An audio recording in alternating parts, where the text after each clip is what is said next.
out from Giants, and Irelia Olaf from ROCCAT. See here, Jhin ban. Here I really like the Swain ban because it's not because you think ROCCAT will first rotation it, it's more the last pick where you don't want to risk the Swain coming in.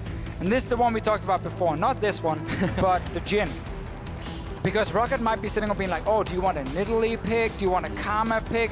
And hope Giants will not first pick the Jhin. Yeah. And then ROCCAT can potentially take it. Just because SONSTAR had such a great performance, but I agree with this one. Me too. I think it's super solid. Caitlyn is available for Steelback. So try and draft, if you're ROCCAT, a team fighting composition, again with Engage, but also with... Actually, no, you could technically draft the same, you just need to execute better. Like, they didn't lose because of the composition. Yeah. They lost because they played really poorly. You know, I feel like that's a storyline that we've been saying more and more about, like, the teams, I would say middle of the pack, but basically everyone that isn't top 3 right now. It's just like, composition was fine, but in-game, in terms of execution, just something went awry, something went wrong. Because obviously there's a big difference, Paul, GG. between having like a great draft where you're like, oh my god, fantastic draft, and just having like an okay draft. Like, you can win the game with this pick and ban phase. Right? And it's just your execution then in-game is lacking behind. That's something we see more and more from these middle of the pack teams, as you say, here in Europe. Let's see. Azir for Betsy. Good early pick. Does have some clear counters. I would love to see Elise jungle and Varus mid lane for Knight against Azir, because then you have Jhin, Varus, and Elise to add AP damage. That's a fantastic siege comp against a champion who doesn't do well against long-range poke. Yep. But, I mean, you can take Karma support with it. That's actually great. That's fine. I mean, there's still a lot available. If they want, like, a lane counter as well, there's still everything available to counter up Azir, so let's see if they pick that. But, yeah, definitely for sure, Azir does not like long-range poke, his natural predator. And already we have 2 champions. And Braum, he does very well with that. Brings up a shield, and it's just like, what are you going to do? You can't even hit my backline now. I don't like Karma here, but if they're not planning on building the comp we talked about, then yes, Braum does make sense, but I think Karma would be even better, because Karma plus Nidalee is a decent chunk of magic damage in the mid-game. Then combined with the Varus and the Jhin, I think that can be a very strong comp. You can even still pick the Rumble top lane with that composition, but they are still setting up for poke with the Nidalee, not the Rek'Sai this time around, so they can... You can always look at the jungle pick being like, okay, do they pick physical damage or magic damage in the jungle? And that often tells a bit more about the comp coming in. The traditional one is like AD top laner, AD carry, then AP jungler and AP mid laner. Yeah. But then you can mix it up if you want an AD mid laner like Varus, you get AP jungler and AP top laner like a Rumble. Yeah. And then you suddenly have some of these strong mixes. All that flexibility in from Giants. I mean, we've seen those picks before from them, so we know they can play it, but we already know what they're shooting for this game. Next 2 pickups from ROCCAT will be Bard going into the bot lane for Raze and Lucian. So that's a pretty aggressive bottom lane here. We've been speaking about like ROCCAT trying to shore up their early game, and now they're just going to try and go ham in that lane. But I think that's good. I think a strong bot lane, I think... Again, you have the Gragas for Engage, you have the Bard for Engage. We talked about how ROCCAT needs to draft Engage again against the Jhin to try and shut it down, but just execute better. This is a composition that has the tools. If I saw this on like one of the best teams in the world, I would say, okay, this is good. Not the biggest fan of Lucian here and there, but other regions are, like North America plays it a lot. So I think it makes a ton of sense what they're building. Zed Hover, it would fit in with the physical damage mid laner and the Rumble top, so that's exactly what we talked about, just not the Varus poke. What are we doing, Giants? What are we doing? I don't know. I mean, we can't take anything away from Hovers because they can just go away from it, but it's going to be Rumble and Karma locked in, so triple AP threat, and it's going to be all on SONSTAR to deal the AD damage this game. Okay, so they're stepping away from the physical mid lane, a physical damage mid lane, but it's still very long-range poke from Karma, from the Nidalee, from the Jhin. And then you have that Rumble Braum being like, please, engage on us, so we can Braum ult and Rumble ulti, and you can't run anywhere. That's the entire goal, then. Oh, whoa, whoa, whoa. There Top lane special. Okay, hype.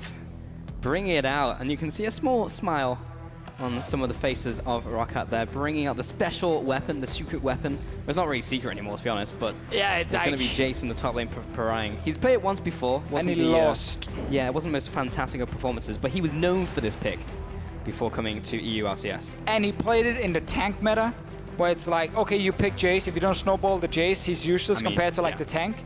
Now he's picking it into a carry instead in the Rumble.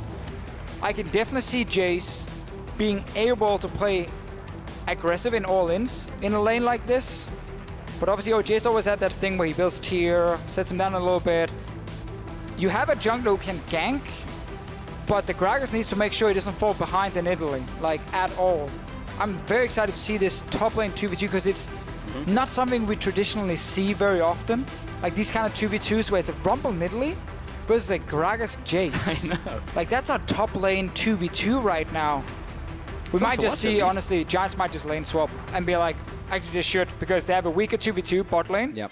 Jayce, once he's behind in lane swaps, loses a lot of value. And we know Rumble, like he needs 2 items to be impactful. Exactly. I mean, it would make a lot of sense for Giants as well up here, but we're about to get into our second game here, ladies and gentlemen, between ROCCAT and Giants. Will be still our first series of the day. Don't worry, there's another series coming up after this, but we are onto the Rift now for game 2. And it probably will be a lane swap, I've got to be honest with you, unless ROCCAT really wants to try and get into the standard lanes, maybe try and read that for Australia lanes. I would like to see Australia lanes or standard lanes because it'll be interesting to see the Rumble Jayce matchup. For Science. Definitely. Both champions, if they lose their towers early and get put into long lanes, can get ganked very easily. Rumble has a lot of turnaround though, where Jayce is super squishy. Like Rumble is actually fairly tanky early on, also goes door and shield first item, so it's different in how fast you can take him down. And you can see Giants are invading for wards. This is not because they want to send a message. No, it's because they want to be able to spot a 2v2 lane and avoid it at all cost. Indeed. And ROCCAT can't really get a punish down or anything, so they're going to go into the mid lane. And you can see the Keystone Masteries. Are we seeing anything interesting here? Nope. What are you doing, Deficio? Are you doing your stretches? Stretching, yeah. Pre-game stretches? Getting ready for the game. That's what I like about this caster desk here. There's a lot of room, a lot of freedom. The other Especially for me. Yeah, I mean, the other one, you just get stuck in a chair and then feel like I'm in a box. Can't really move. What's in the box? What is in the box? So, Giants last time was team fights. Haven't spotted the dual lane from ROCCAT yet, but naturally you would just go top here because you haven't seen anything. So you don't expect the other teams who have set their dual lane to sit on the tier 2 tower. Like on top side, you can rush from base your AD carry support to the tier 2 tower and just hide under it and be like, haha, you won't spot me on the wards, and we now get 2v2. But it's very risky to do. So I think Giants can just safely go top here and assume it's going to be a lane swap. They do see everything they need. ROCCAT will get annoyed by the Braum and actually instantly just abandon it because they're both level 1. Oh. Yeah, they'll just go into the bot sides of the map. Yeah, screw this. Maxlore's going to take his buff, no problem. But they trade. Yeah, and it was just ping coming down from ROCCAT as well. So, yeah, lane swap as per usual. So we're not going to see the 1v1 matchup, so I'm a little bit sad panda on that one. Well, we could still see like last game where you take tier 1 tower and then we actually saw teams lanes, swap into the lanes and you just play around the fact there's no tower. So if Giants were to do it in this game, it would make sense to then use the Nidalee to try and pressure on top side after Jayce has no top tower if it goes into the 1v1. But normally when you play Nidalee, you actually want very often standard lanes, so you can invade, bully the enemy jungler. In lane swaps, you kind of divide the map. Like you get one half, I get the other half, and then it doesn't matter if you're Nidalee or not. And yes, you are seeing the fancy lane swap cam one more time. Yeah, presumably every time we see a lane swap for the lane swap cam. Very, very nice to see. So, mid lane here, you can see Knight up against Betsy. Didn't go for the Varus, which was a possibility. Actually picked Karma very late into the rotation as well. Interesting that we're seeing Karma kind of slip through the cracks in terms of picking order, because we used to see that very early on, if not first pick. Yeah, I think it's just the teams. I don't think it's a change in meta specifically. Yeah. Karma is really strong in every region because she's such a good support and a strong mid lane at the same time. She just sped up that one minion to run into his own death. That's pretty brutal. Like, yeah. Go, you're the hero, or you're dead. Yeah, it's just like not good moral support. Maxlore will clear out this camp and maybe land a spear onto Betsy. But I mean, it's not going to result in a kill. Knight's not going to really get a kill onto Azir in this laning phase, but yeah, just going back and forth. So we do get another swap around. And now at this point, if you are the Rumble, you see the Jayce pushing, so you kind of know, okay, he's staying on bot side. I'm going to see the AD carry soon. Just push it back as well. Nothing too fancy. Maximize the farm you can get. Infernal Drake is the first dragon. So good stuff. What Giants can do, yeah, we had the clown the last one. Now we're going to get an earlier dragon. Giants, what they can do, if they're able to actually match Timber, which they're not at this point, they're actually behind. What otherwise they could do was push in for this tier 2 tower, tier 1 tower on bot side, take it down, then rush the Infernal Drake. So we secure that early dragon, but they're pretty far behind the push right now because 2 men are already from ROCCAT on top side, and they can just TP Parang into the top lane to join the wave and actually take down this tower like they're doing here. And then you try and force Giants to not go for Infernal Drake, but swap lanes around one more time, and then you're on the bottom side now, and you can secure the Infernal Drake. Tricky. So it's about rushing this tower down as fast as possible. And that's what ROCCAT is doing with the TP, why they pushed it so quickly, and SmittyJ, while he got some farm, didn't get to push the wave back. It was a very big wave pushing towards him. You see how many minions are here. This is good from ROCCAT. Early recall from AD carry support, go to bottom side. Therefore, Giants cannot go Infernal Drake now. All right. So last game, Deficio, you promised me a lot of fights, and they did happen later into the game, after mid-game kind of happened, and you had that weird fight. So I was kind of telling you the truth. Kinda. But I was kind of lying to you. What are you promising me this game? Are we going to see a lot of fights, or are we going to see long-range poke with like Knight and Parang? I mean, whenever there is these mid-game comps, armor penetration, AD carry, Rumble, Karma. Like, yes, we should see mid-game fights. We should see action around 15 minutes and forward. ROCCAT is the team who wants to scale a bit more on their side, but this is really good now, and they're fighting! This is a 3 versus 3 here. SmittyJ is going to go down almost instantly. First blood over to Airwaks. Return kill to Raze, or onto Raze. Knight's going to chase down Airwaks, separated from Steelback. Going to come in with the flash, and both of them flash at the same time. Airwaks looking for the last barrel, not going to be the damage to finish him off, and SONSTAR will find the kill. A 2-for-1 advantage, Giants. ROCCAT didn't realize or didn't think about Knight having TP as well. Steelback is going to find Maxlore and a Grump. You don't want to see what he's doing to that Grump. No, walled over the wall. He was trying to steal it away, but Maxlore will take it down. So what happened? Like, this makes sense, kind of, for ROCCAT. They're like diving in 3v3 because SmittyJ is low, but it doesn't make sense when you think about the fact there's double TP on the side of Giant. So Knight is just TPing in very easily, and at this point here, you can't really escape.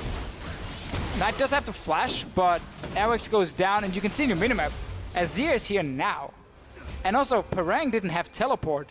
So why on earth are you going for a play against a double TP team when your own teleporter is sitting top lane already, and your mid lane is Azir who can't move as early because obviously he doesn't have TP? Yeah, he's Azir, right? Like, that was completely unnecessary. You already won out on the on the lane swap. You were really far ahead in the push. You could have completely denied SmittyJ from getting any farm at that tower, like they actually did manage to do, but you could have done it without losing anyone. Yeah. Push it into that tier 2 tower, and once you pushed it into tier 2 tower on bottom lane, you could have rushed for Dragon. And it would have been great.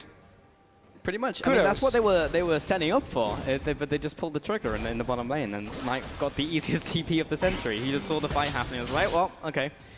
He's going to press D and just go down there. Yeah.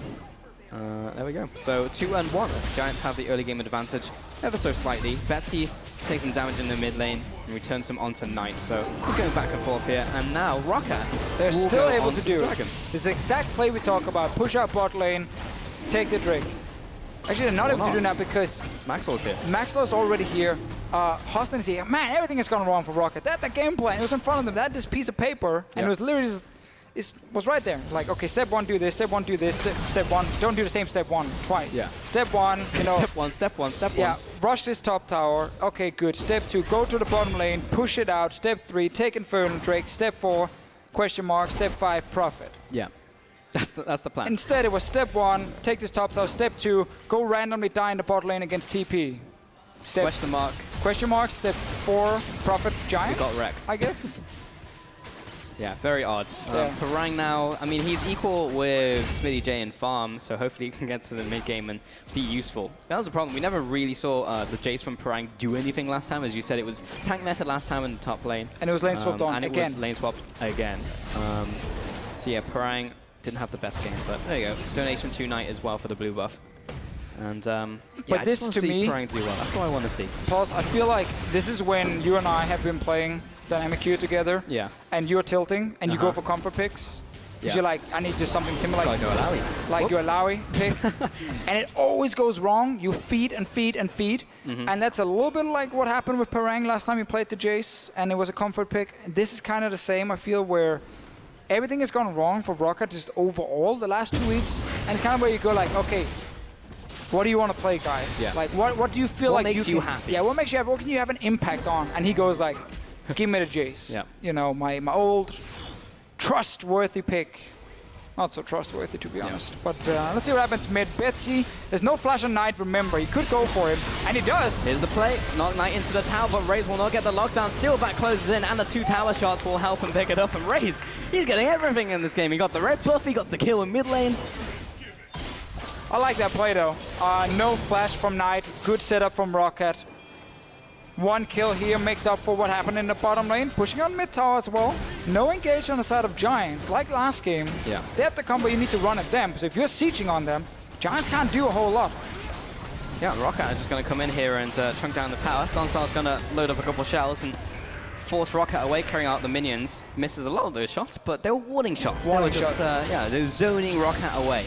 And Prank comes into the mid lane now as well, looking for some tasty shock blasts. Ooh, ROCCAT can probably dive this one if they can get an easy engage from Airwaks. Hustlin is... Airwaks?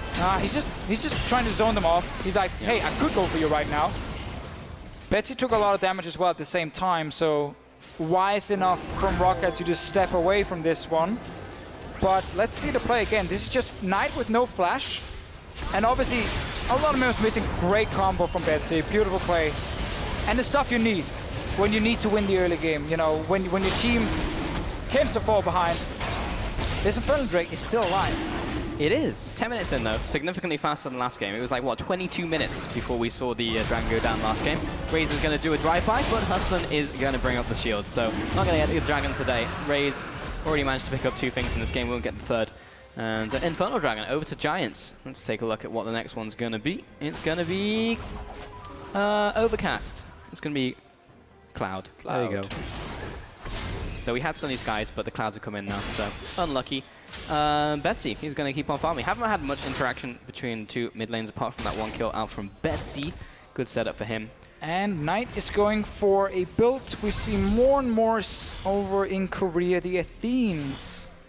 On the Karma, where it's less about your own damage, more about the utility you bring to your team. And if you consider the fact there's a Rumble, there's an Italy, and there's a Jhin, there's a lot of extra damage on the side of Giants, but no frontline. They have no frontline other than Hustlin, who's in a lane top, so he's a level 4 support. Like, that's not a frontline. Yeah.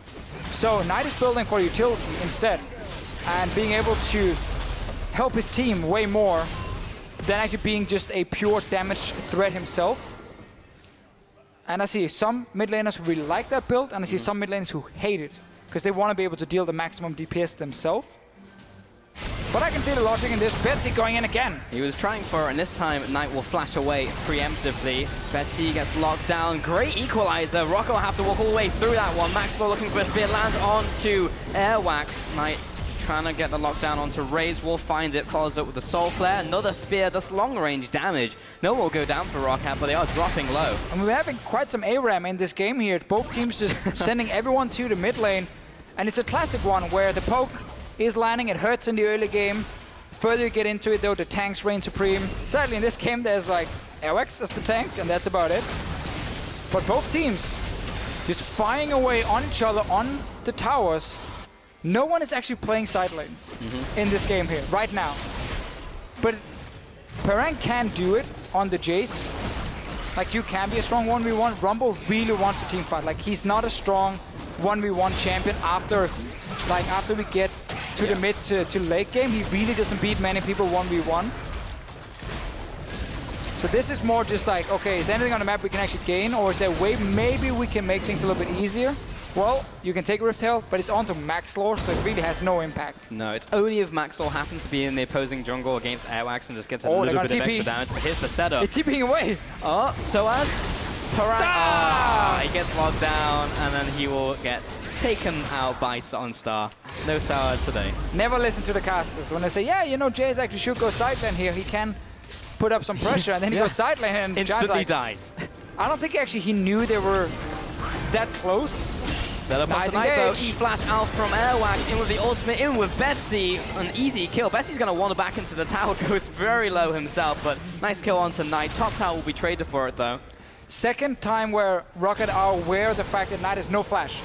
So they go straight for him. Body slam flashes, shuffles in from Betsy. Maxlore was defending bot lane, This is a weird defense with a jungler and a support, but it is enough for now.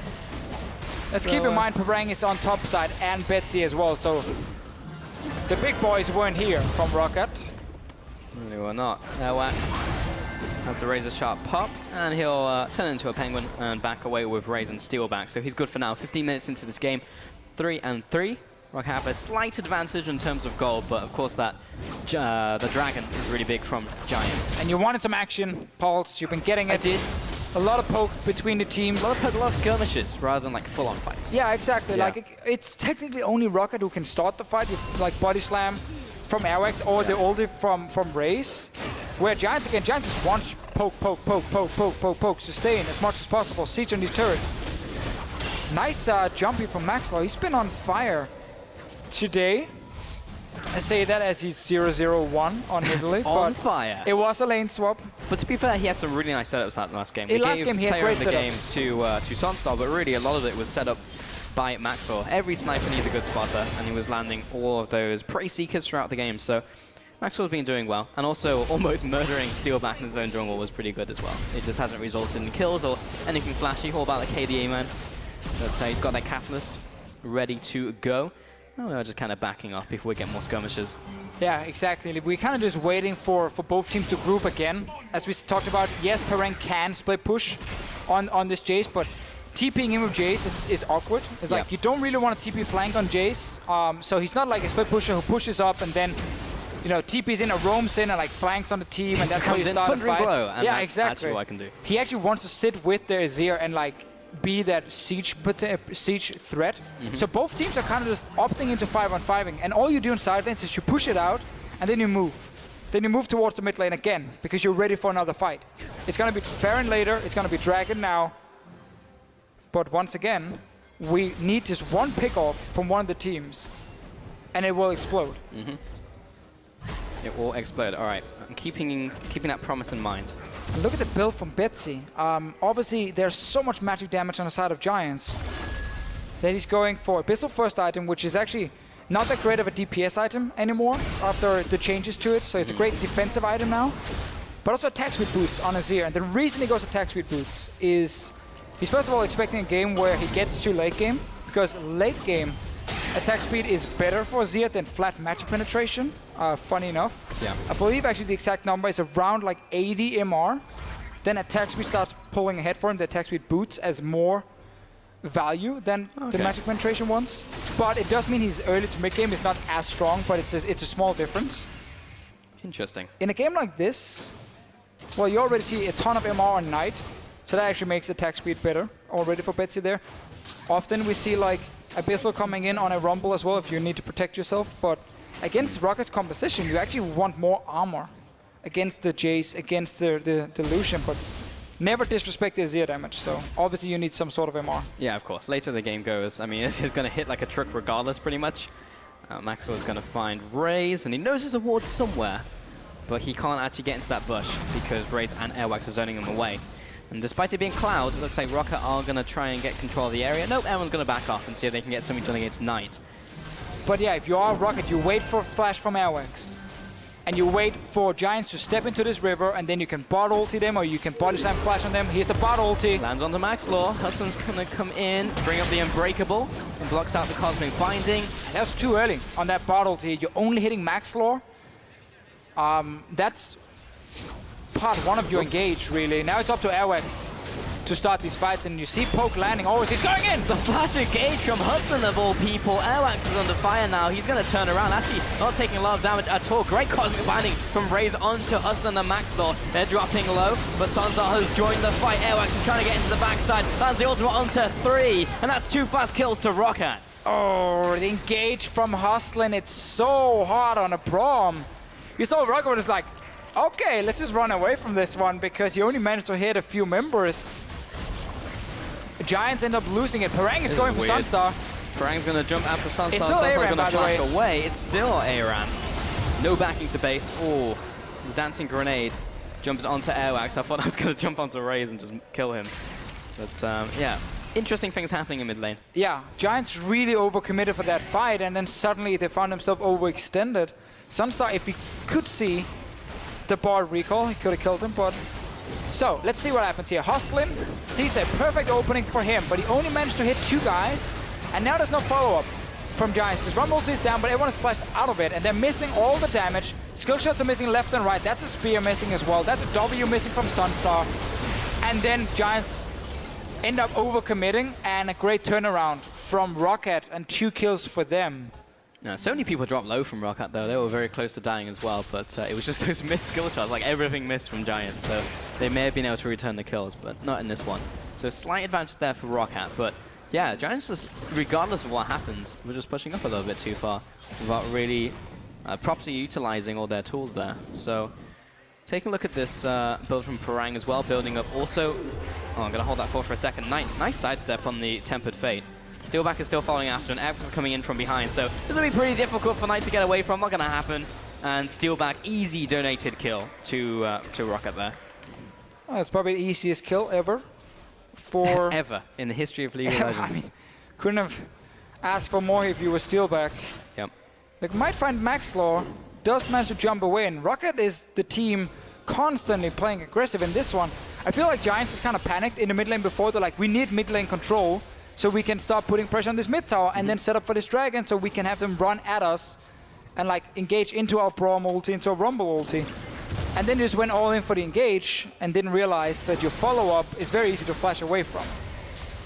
Yeah, a little bit weird. Now ROCCAT just taking control of this one. Equalizer into the curtain call combo. And look for this one to Betsy. Another good sidestep will avoid the damage on the last shot. Maybe even killed him, honestly. I've been disrespecting the amount of damage. That was 2 shots into a Thunderlord's proc and the added damage on the 4th shot. So Betsy avoiding that one. Still had heal as well. And Giants will lose a tower on the bottom, I think. I think Steelback was just pushing that one.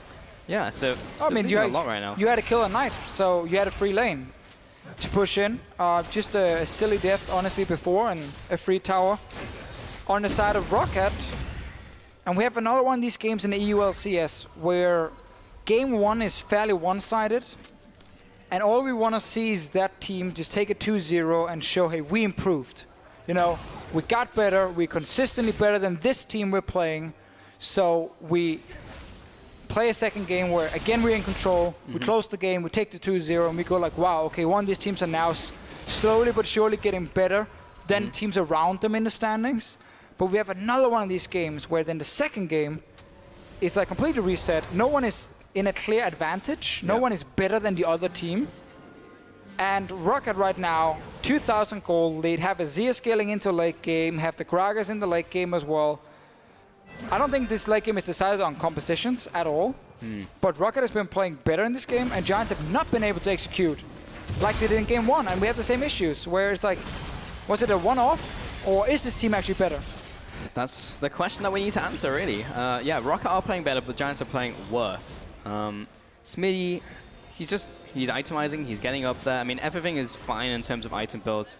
Want to keep on building up here, but just try and execute this composition from Giants. Because they were doing fine in the first game. They were landing like really good poke out from Maxlore, followed up by SONSTAR, and everything was perfect. But ROCCAT are making plays now. They're actually pushing up. They're trying to capitalize on advantages. Betsy is going to be invading here with Airwaks. Hustlin as well.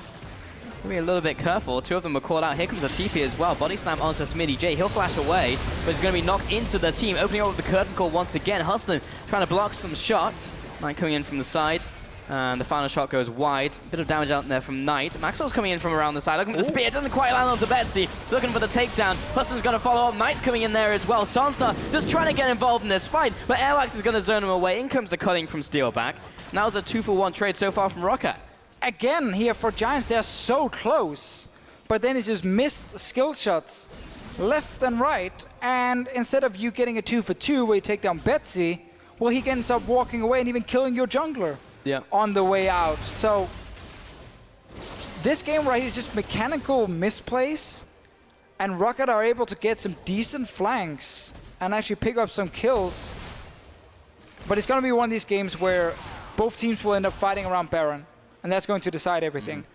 Despite Giants being behind now, one bad setup from ROCCAT, and then suddenly swing the game. Yeah, you lose that fight around Baron, as we've seen tons of times before, and then suddenly the game is wide open. But it's also been one of these games where, you know, in terms of macro, we haven't really seen much. It's just been one big fight in the mid lane.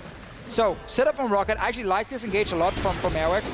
He gets maximum damage and then he waits for the flash before he ultis. Good first shot from SONSTAR, misses second, and then the crit here. Missing onto Betsy, who didn't actually juke. That would have killed him with the Karma Q coming after.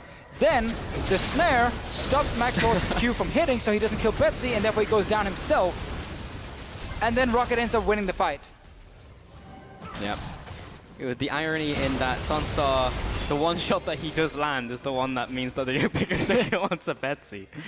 So, a little unfortunate. These fights are so weird because they it's like, okay, we're fighting now, and they stay at like a set distance away from each other and just keep throwing skill shot at each other until someone dies. And that's the team fight. Betsy now on the side lane as Azir. He's pushing up against Knight, but Knight of course has TP. Curtain call. Okay. He's gonna throw it onto Airwaks. Does a decent amount of damage, takes him down to half. But just trying to stuff up this target so that Giants can siege the mid lane. I mean, they have the rest of the ultimates available, but I mean, I think this Miniway is going to die pretty fast. And Betsy's in a side lane against the teleport Karma. So unless he can do something against the Karma 1v1, then this is not really worth it for ROCCAT. Because, again, they can't fight mid due to TP advantage from Giants. Betsy can't follow. So that's why he tried to trade with Knight as well, being like, oh, is there a chance maybe I can push you out? Because this Karma is not strong on her own. Like, with this build as well, you're building for the team. Giants had a chance, and we see this fight here. This is exactly what we want to see. Ultimate, but Knight is going to get away. Oh, Betsy's going to flash after him. Here comes the TP out from Giants, though. Zhonya's just in time, but he's only got a couple seconds before the soldiers come in. It's not going up. Conquering Sands slightly out of range. SmittyJ's coming in. Airwaks is overextended. Maxlore's going to jump onto him, but this is a 1v1 trade now as Parang comes in, and Giants, I think, is going to get out of here. Cobbling binding onto Maxlore, though, with a great barrel out from Airwaks, and Hustlin a little too late on the trigger with the ultimate, looking to chase down Airwaks, flash out of the way. Parang now under attack. He's going to turn around, try and pick up the kill onto SONSTAR, but he still has the flash, and he'll turn around and take down his prey. Okay, Here Knight is coming. Race is very low. He's going to walk the bard and get the snare down. Here goes Smitty. He's going to die in the back lines, and Steelback's going to follow up onto Knight. Skill shot. He didn't get alive. What? I don't even know what happened. So, we talked about Betsy having to fight in their top lane, otherwise it wouldn't make sense to put him there against a TP user. So that fight is already kind of over. You can see Knight and Mirmir has already ran away. And now everybody's just kind of coming in like 2 or 3 next to each other. Good stun onto Maxlore. Great combo here from ROCCAT. Knight recalls while Smitty takes down Betsy. And then Knight TP's back in. This is a good play from SONSTAR and Hustlin together. So then Knight comes in here. This is a no flash bard. Where's the snare? There's the snare. That's what you. Yeah, that makes me sad. He was lined up. That would have killed him as well. It would have killed him. It was mantra'd Q, Soul Flare. So many lost kills, honestly, or missed kills. Yeah, missed opportunities. You know, 3, 4, maybe even 5 kills this game that Giants should have gotten. Right, I'm checking the cooldowns. Easy skill shots, yeah. Was that the issue for now? I mean, he should have hit it anyway, but he shot it like perpendicular to like the way Raze was moving. He didn't just shoot it in a straight line because he was walking along the wall. So when you're in that situation as a player, you have 2 ways to duke. You either carry on going along the wall or you go down. But he just shot it like, yeah, perpendicular to him. So he just carried on walking. And Raze was like, all right, I guess I'll leave. I will be happy with this. Giants did get some kills, balls. They did, but they could have gotten more. I mean, the game's very equal. They could always gotten more. This game is all about Giants could have gotten more. Yeah, I think the key point is, though, they've caught up in terms of gold. ROCCAT were like 3,000 gold ahead, now they're only like 800. What do we have here? This mid tower's always been under siege. All game long has been under siege. We have the same situation where I would have loved to see a team actually put Prior on Dragon just to get their 3rd Dragon spawning. Yep. And again, open up that win condition for you, so it's not just a Baron. You know, I almost think teams put too little prioritization on Cloud, because it's like, okay, the buff itself doesn't give you a lot, but it multiplies the damage you get from Elder Dragon, so just take it and see what the next one is. And if the next present is also bad, then just take it again. You still get more damage on Elder Dragon, but yeah, neither team really cares about that one at all. And now it just becomes around Baron, and this is kind of what you were saying early game, where it's just like, probably going to devolve into this. Raze is getting locked down. Here comes the curtain call. Steelback is going to body block from not probably the ideal person, but SONSTAR doesn't land pretty much anything. It's not had the most spectacular of ultimates this game compared to last. Hey, we get the Braum split push as well, and a fight! Betsy, he's locked down. Nice knockback on to Maxlore. But Hustlin once again with the re-engage that they needed. Betsy's going to be slowed down and will surely get taken out by Maxlore. Steelback's going to receive some harpoons. That's a 1-0. Well, that's a tower in the bottom lane. Pulse going down. If Giants can't get any more than this, they need to. Winter's Bite lands. Going to need a follow-up, but there's no curtain call, so Steelback's going to back away, and he's going to be pretty happy with life. Parag's still split pushing in the bottom lane. He's dueling Knight right now, but he just wants the inhibitor, and mid lane tower's going to be traded for it. I mean, alright, Giants will be trying to take that one down for the entire game, but Parag's going to be happy with dying here. He'll die a martyr and take down the inhib. But Parag is dead now. That opens up Baron. SONSTAR is almost out of mana, but still, Parag is dead for 40 seconds, Betsy for 10.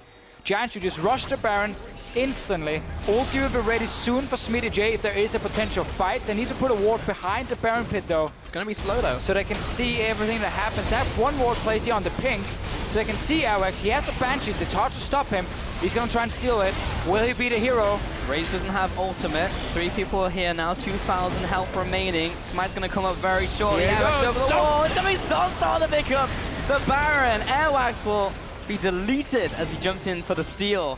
Oh, they do get the kill onto Hustlin at the very least as a consolation prize, but SONSTAR picks up the Baron. So in the end, Giants, they do win out on the trade.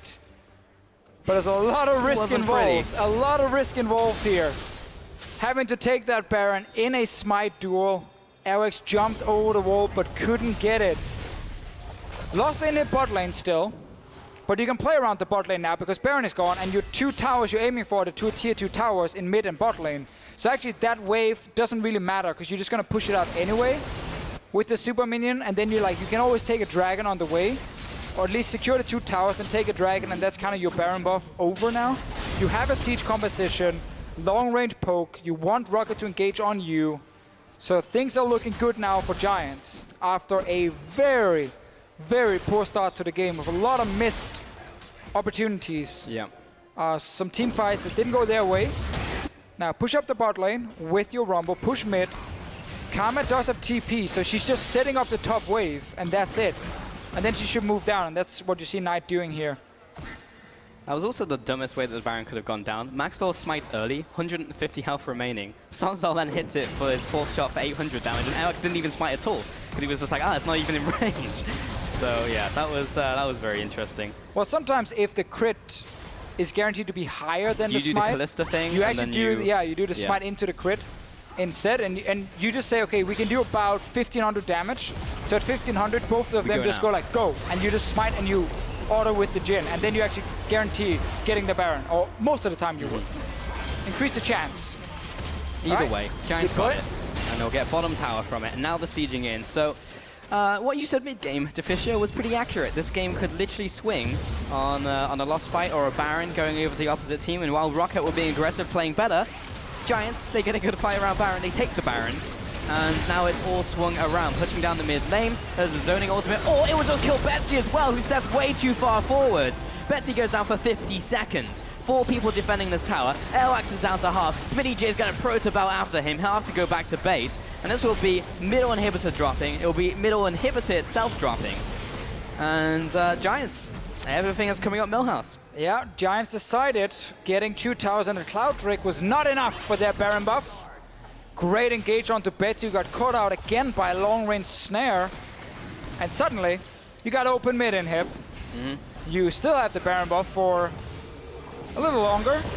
Another push. Good wave clear now from ROCCAT, but at least you can get some damage on this tower. Cosmic Binding onto Hustlin, maybe not the best target in the world. Will land a skill shot regardless. Top tower is going to go down. Baron buff is just so good right now. And they will not go after the inhib from Giants, so ROCCAT will at least keep that one up. I mean, Silver Lining's right, but they are 6,000 gold behind. Massive disadvantage in terms of pressure. I mean, the whole of their jungle is just like spotted with wards right now from Giants. Let's see it again. So it's... Let's see the tag first onto Betsy. He gets hit by the Rumble into the snare from SONSTAR. Great combo, honestly, from Giants. Good setup from them. Just Rumble ulti straight into a snare from Jhin. If you get caught by that, you die. Yeah. And that's exactly what happened to Betsy. Tried to step in and wave clear, but it's always so hard to wave play against Rumble comps because he just pushed down the ulti behind the tower. Yeah. It's kind of like, well, either I stay in the Rumble to try and wave clear, or I leave and the tower goes down. Yeah. So good use of the Rumble from Giants, and overall, better late game from this team than what we have seen in the past. That's true. Yeah, kind of reversed roles, honestly. Like, Giants are typically going to be better early into the game. ROCCAT better the late game team fighting. And it's now the opposite in this game. Braum, I'll speak about him in a second. I just want to touch back on Betsy as well. He stepped way too close to the tower, though, I feel. Because, like, even if he is wave clearing, then he was clearing, like, the back line of creeps, and he's still going to get killed regardless of really what Giants have. So, yeah, a little bit messed up there. But, yeah, going back onto Braum, I've just, again, not really been super impressed by the Jayce, honestly. No, I'm not a fan. Yes, has been lane swapped on again, but, like, ROCCAT didn't try super hard to get Australia lanes or standard lanes. And then he just kind of did all right, and now he's fallen behind. It's just, top lane Jayce is in such an awkward spot. Because you want to use your top laner in a side lane, and Jayce can do that, but there are other champions doing it better. But Jayce is a champion who normally wants to actually move in towards the mid lane and play these long-range poke wars, but you can't because he's your top laner, so he's the guy sitting in the side lane. So you have a comp where no one wants to go side lane properly, you all want to sit mid lane, but then you're sharing farm, SONSTAR lining up another ulti, only able to poke this time around, but yeah, I don't feel like top lane Jayce in competitive play really has a spot that makes sense right now. I mean, also it's a pocket pick, right? So you really want to try and show off your mechanical skill on that champion, but he was never given a laning phase to make that happen. That was one of the problems. Giants are getting pushed down. That's a Tempered Fate onto SmittyJ. Hustlin's going to retreat. Ultimate popped out, is coming in from the side, but he's getting annihilated. And Betsy will back up, but he's taken out by the Dust Blade. Braum's going to go down to an E out from Rumble for a double kill. Airwaks is walking back to his team, but he didn't want to take that route. He's going to have to use his flash for that one. And Giants just take the in here, but they may even just come in for the win here. Big missteps from ROCCAT. And this team fights here, Hustlin honestly has really stepped up on this. Braum had some very good ultis, and now they're pushing straight for his tower's race.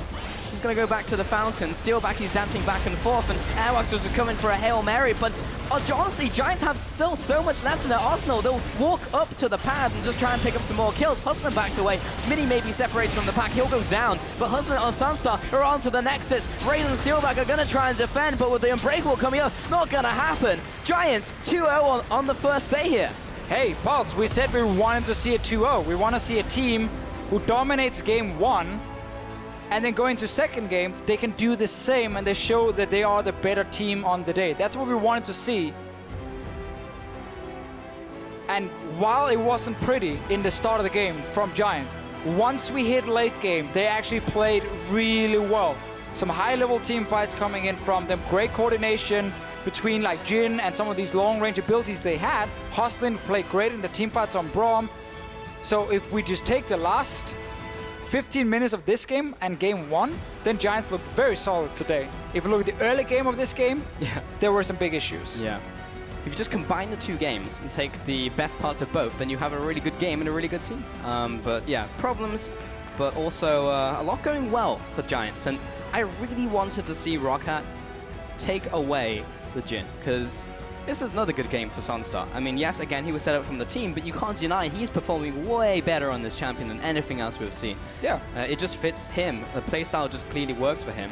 6-0-4 this game. 2 games in a row where they have these very long-range compositions. Like this game, Nidalee, Rumble ulti, Karma poke, like it's all very long range. Yeah. That sets up the Jhin to be successful, but he's also landing the skill shots, and that's the key thing, right? You can pick Jhin in a comp where he looks to fit really well. If you're not hitting the skill shots like he didn't do in the early game, but he did late on in the game and did last game, well, then normally Jhin won't do much, but he actually nailed quite some good picks here again. And I think Giants are showing that they don't right now look like the weakest team in the EU LCS. I want to actually put them like fairly solid around that number 7 spot, but I think actually it doesn't matter, so I don't really know why I'm talking about it, because I actually think it doesn't matter right now in Europe. I think all that matters is just gathering as many points as possible and show progression from every single team, even Fnatic and G2, honestly. And then you can talk about who's the best, who's the worst, who's middle of the pack towards week 8 or week 9. Right now, gather points, show progression. That's all that matters. But you do have to look at Giants, and that was their third 2-0, yeah. And if you look at the other teams with like more than 3 wins, like Schalke, H2K, G2, Fnatic, like they're actually rapidly getting to the top of the scoreboard here. They could be very much middle of the pack, not even, maybe even more than 7th. So it's just surprising how they are able to pick up these 2-0s here. So yeah, big jumps by Giants. I mean, they're on 7 points coming in here. So yeah, sitting now on 10 points, and they're sitting pretty happy in the middle of the pack. Yeah, I mean, if you're Giants, you couldn't really have asked for much more. No. Last split, you ended up number 10. Made a lot of roster changes. Obviously, Knight, Maxlore joining. I count Hustlin a bit like a roster change because he joined just in the end of last split, and he then was there for the start of this.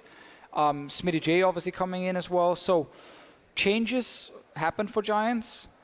It is looking better.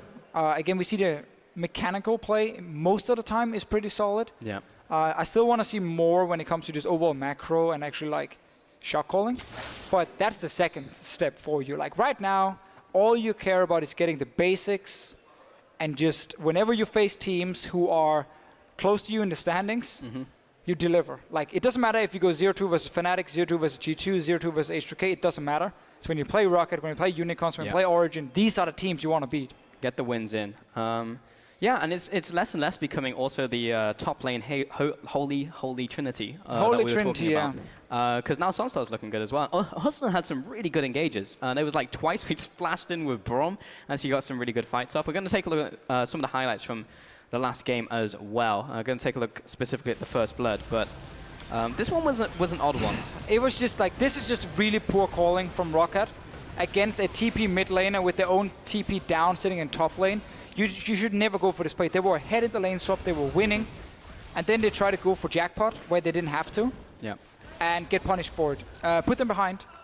Didn't matter for the mid game because they were actually then winning some fights, mainly due to Giants obviously shooting like this and this and this when they just had to shoot in a straight line. Yeah. But it was a game where I feel bad for ROCCAT. You know, I feel bad for the players because that lineup again was supposed to do more, but it just doesn't work for this team here. They end up getting caught out, misplaying some of the fights, and just get punished for it every time. I mean, he started well in the split, but like even in that game, had like Giants just hit skill shots, like those trades would have gone even. Like ROCCAT wouldn't have even got ahead, and he only really got ahead by like 3,000 gold around like the mid game. Going to take a highlight here. It was a 2-for-2 at blue around mid game here. This was the crazy one, where we talked about Betsy had to be able to do something in his side lane, otherwise it made 0 sense to move him there against the teleporter. So he did go all in for it. He heard what we were talking about and he went crazy. And then everyone just kind of walked in 1 by 1, 2 by 2. And it was never really a team fight. Because everyone was just really split up. Like if you look at your minimap, Betsy's still chasing up there. Ends up going down as well. And they do get a kill on Maxlore here. But Giants managed to turn around, pick up a few kills as well. And when you have these messy fights, no one really gained too much from them. Because like if you just get a fight and you get a 2-for-1, and you gain nothing else on the map, it doesn't really mean a whole lot. You always got to get a Baron or get a Dragon. Also taking a look at, we've got the rest of this replay coming out, but I'm taking a look at the damage out from Parang, and he basically dealt the same damage as Lucian in that one. And it's just like, as a poke champion as well, like he just basically did nothing. He was never able to set up. You sit in the top lane, you can't poke. Yeah, and when he joined the team, I actually don't remember a single instance in that game where I saw an accelerated shock blast. We probably saw a few, but we just... Maybe. But maybe they just didn't high do anything. Impact so ones, yeah, no ones. high impact ones. Yeah, I actually remember like one on the SONSTAR, but yeah, it was interesting. We do have player of the game though. Interesting. Interesting. That's what we say. Yeah, for a synonym of something else. But player of the game coming out here is going to be Hustlin. I think very much deserves this one. Actually did really well on Braum, and it was actually like the top 3 that we were talking about. We were literally just talking about and praising from previous weeks. This is like, yep, Knight, Maxlore, Smitty doing really, really well. But actually, SONSTAR did well, and Hustlin set him up really well, and Hustlin did good. I mean, this game was won through team fighting, and his Braum performance in this one was very, very solid. Great ultis. Most of the time, he had the one in crazy engage, but even then, it wasn't a bad setup from Hustlin. So I think he had a very solid game overall, and it's something we need to see more from him, because he's actually been a support that we rarely talk about, because he's not flashy by any means. He doesn't really have much impact normally. But in a game like this, he did show up, so he deserves definitely a play of the game, and we want to see more. He does have some good moments, though. I think the most we've spoken about him so far really is about the Nautilus picks. Yes, he's Nautilus support. He had like one really good game, and I was like, oh, maybe it's legit. But yeah, no, I think yeah, he's definitely bringing it up. But it's cool to see progression from Giants. We'll see how much more they can do. But with the score settled between Giants and ROCCAT, you can hear the crowd already getting hyped for it. It's time to turn our attention to the next match between H2K and Origins. So stay with us. We'll be right back.